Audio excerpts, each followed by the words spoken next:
Greetings and welcome to another segment of our English news right here on TMH with me, Delitna Dawalko.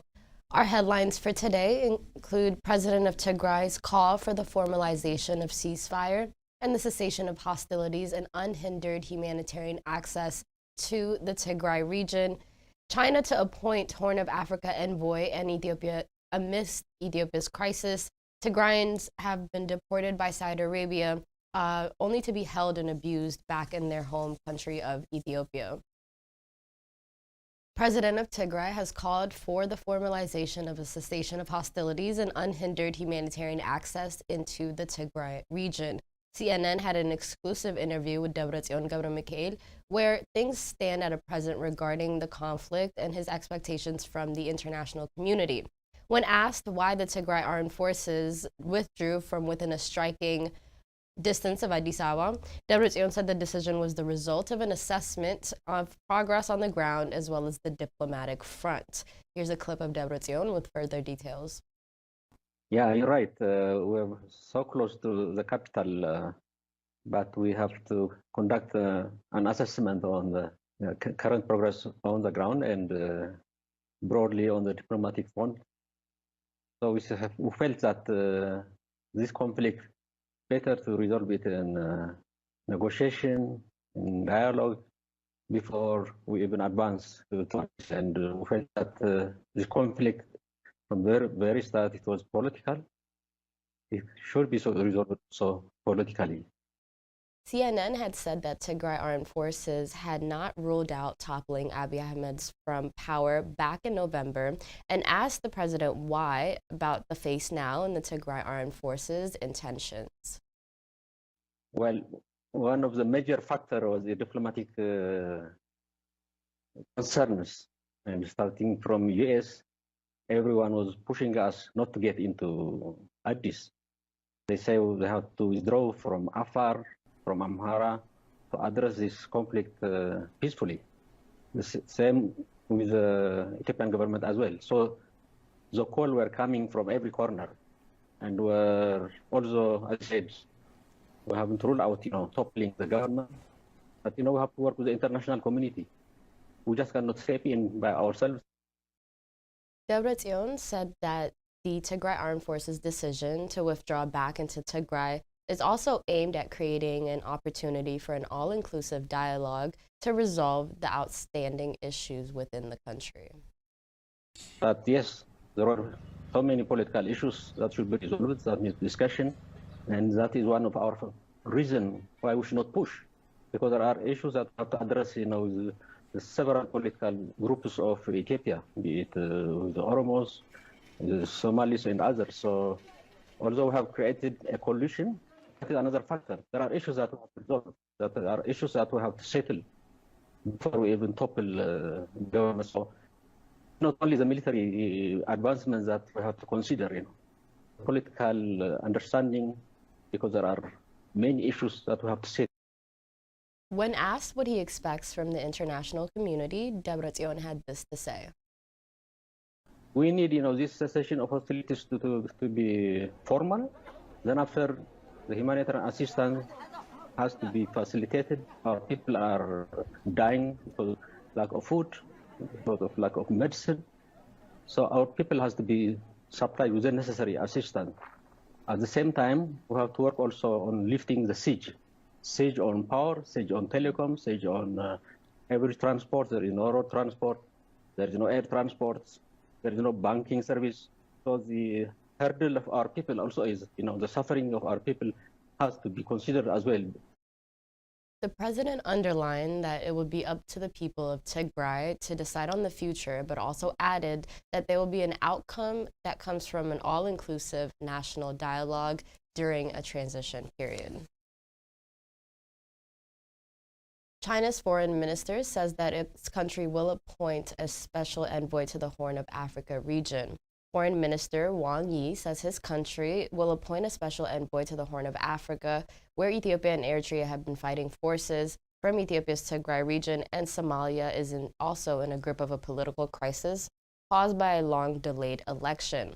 Foreign Minister Wang Yi, in comments to reporters during his Thursday visit to Kenya, didn't say when the appointment would actually be made but he did urge the countries in the Horn of Africa, a strategic but at times turbulent region, to hold a peace conference, and he said that China's envoy could possibly provide a necessary support for that process. China's interests in the region, including a military base and tiny nation of Djibouti, tucked between Somalia and Eritrea. China is also the largest foreign direct investor in Ethiopia, whose economy has been suffering from massive spending on the war. China has not only supported the Ethiopian government in its ongoing war, but it's said to have presented a hindrance to the peaceful diplomatic resolution of the conflict at hand. Human Rights Watch said sounds of ethnic Tigrayans have been detained in Ethiopia after being deported from Saudi Arabia. Human Rights Watch reported on Wednesday that Tigrayan deportees suffered brutally from the guards in atrocious conditions in both of the nations. The Tigrayans appear to have been caught up in both a tough expulsion program by Rida and a crackdown by Ethiopia's government during conflict in the northern homeland region. The New York-based rights group reported a litany of abuses against the Tigrayans in Ethiopia, including being beaten by rubber, wooden rods, deprived access to families, forced to pick coffee for free, and even denied food and water. They were mainly rounded up for irregular immigration statuses in Saudi Arabia, where detainees are also reported being beaten, forced to strip naked, and made to endure freezing temperatures and insufficient space to sleep, as the report stated. The Ethiopian authorities are persecuting Tigrayans deported from Saudi Arabia by wrongfully detaining and forcibly disarming and disappearing them. Human Rights Watch researcher Nina Hardman says she added Saudi Arabia should stop contributing to this abuse by ending the forced return of Tigrayans back into the country of Ethiopia and allowing them to seek asylum or resettlement in a third country. The government of Ethiopia, Prime Minister Abiy Ahmed, which has been battling the Tigray armed forces since late 2020, denies discriminating against any Tigrayans specifically for their ethnicity. There is no ethnic-based prison facilities or places for deportees from other countries, says the spokesperson, Legasa Tulu, as he told Reuters. Human Rights Watch said it spoke to detainees to 5 centers around Ethiopia who estimated the hundreds were held at each. Terhas, a 33-year-old expelled from Saudi Arabia in December 2020, said she was held with 700 other deportees and then put on a bus. Human Rights Watch quoted her saying, "We asked the federal police for food and water and the toilet, but we were beaten if we left our seats," she said, "and the bandits don't need food."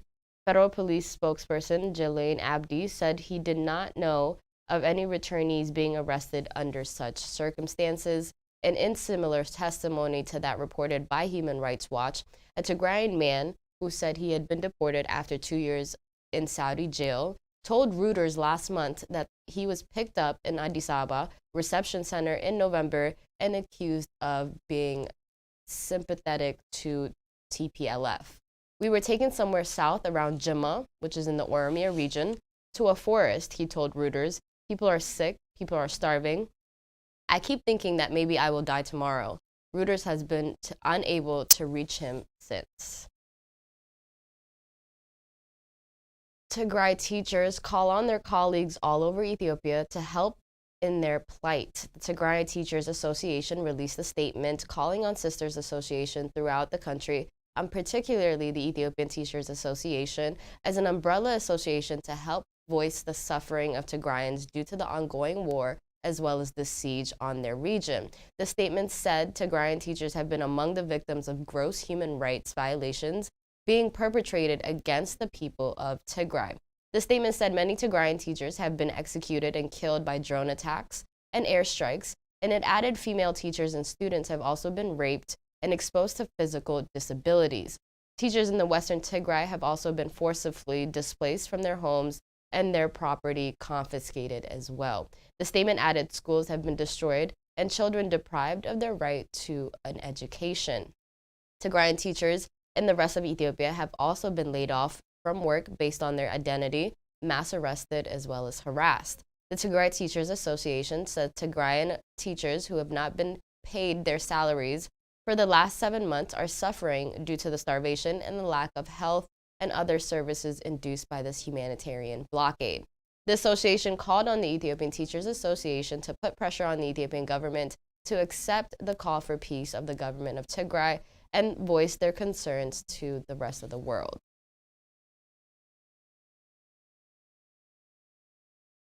Doctors say lives are lost in hospitals in Ethiopia's Tigray due to the blockade-induced dwindling supplies. In the largest hospital in Ethiopia's Tigray region, a child wounded in airstrike bled to death after doctors ran out of gauze and intravenous fluids. A baby died because there was no fluids for dialysis. Doctors at the Eider Referral Hospital in the regional capital of Ma'ala, which is under the control of Tigrayan forces fighting the central government, told Reuters by phone the lack of supplies is largely the result of month-long government aid blockade on the northern region. Among supplies that have run out, insulin, oxygen, most cancer drugs as well.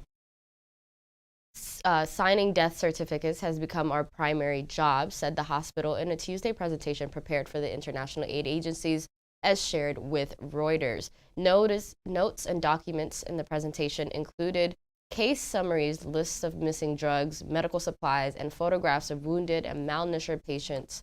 Reuters also interviewed with 3 doctors who asked not to be identified for the fear of retribution by the Ethiopian officials.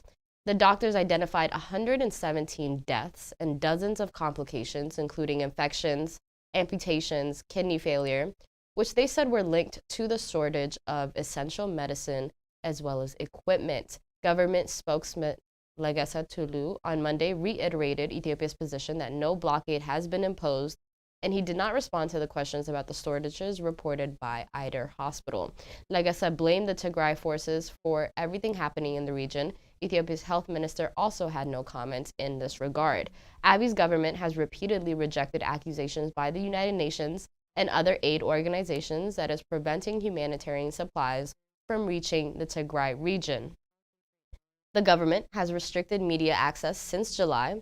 Some aid agencies have been barred, and most communications to the region are also down. 2 international aid agencies reached by Reuters did not respond to the request for comment by the Tuesday presentation, which was issued on behalf of Eider Hospital's staff.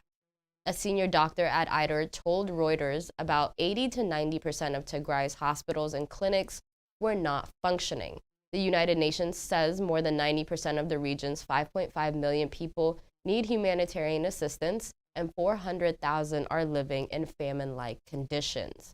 The United Nations estimates at least 100 trucks of aid must enter Tigray on a daily basis to keep up with the needs, and less than 12% of that has arrived since late July. There are 3 main routes into Tigray, but bridges along 2 of them were blown up as the Ethiopian military withdrew, as OSHA reported, and convoys attempting to use the remaining en route through Afar have faced lengthy security checks and bureaucratic delays and can last weeks to hash out. Authorities often do not allow fuel and medication to get through, and again, this is reported by OSHA. At the end of December, Afar authorities unloaded and distributed aid supplies from 5 of the 20 trucks that have been waiting at Afar border town to Awala for 2 weeks for clearance to enter the Tigray region. The World Food Program told Reuters it would run out of food and fuel in Tigray by mid-January 2022. Eider has not received a resupply of medicine or equipment since June. The 3 doctors told Reuters that the 500-bed hospitals is running out of everything from oxygen to antibiotics to therapeutic food for malnourished children, and the scanners also no longer work. The percentage of children under 5 admitted with severe malnutrition nearly doubled to over 41% in the month of October, and 3-month-old Surafil Maarag weighed 3.4 kilograms at birth, but now is down to 2.3. Hospital records show a photograph shared by his parents shows his ribs protruding, eyes sunken into his skull. A pediatrician said the boy's parents earned a good living before the war. The father worked as a construction company cashier and his mother in a bank. Neither is now working, according to the case notes. The mother's milk has dried up, and they cannot afford any formula. The pediatrician also said that the hospital will run out of food very soon. The malnourished baby girl arrived from the town of Abi Adi with pneumonia and kidney disease, and the notes show that the hospital could not give her any dialysis because it had run out of all of its fluids. She was one of 42 deaths recorded among the dialysis patients since the war started. The dialysis department said it was reusing equipment meant for the patients between 5. One doctor described Reuters seeing trauma patients succumb to the deadly infections because most antibiotics had run out. He also recounted that the case of an 8-year-old girl who arrived with a head wound on the 12th of December after the emergency department had ran out of gauze, gloves, and pain medication.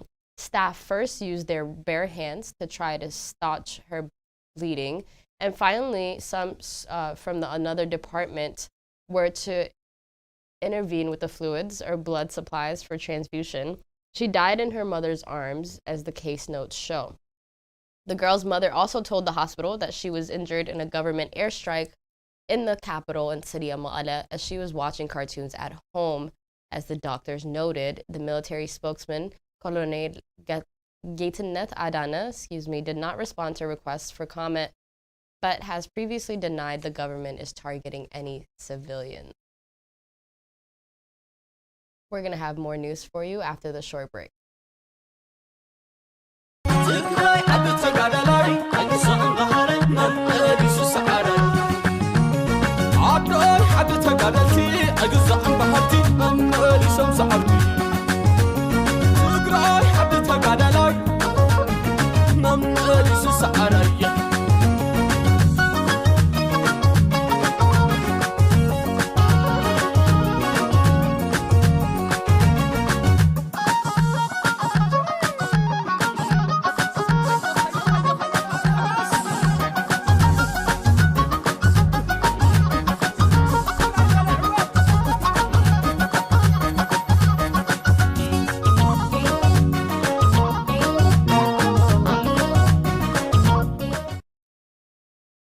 Welcome back.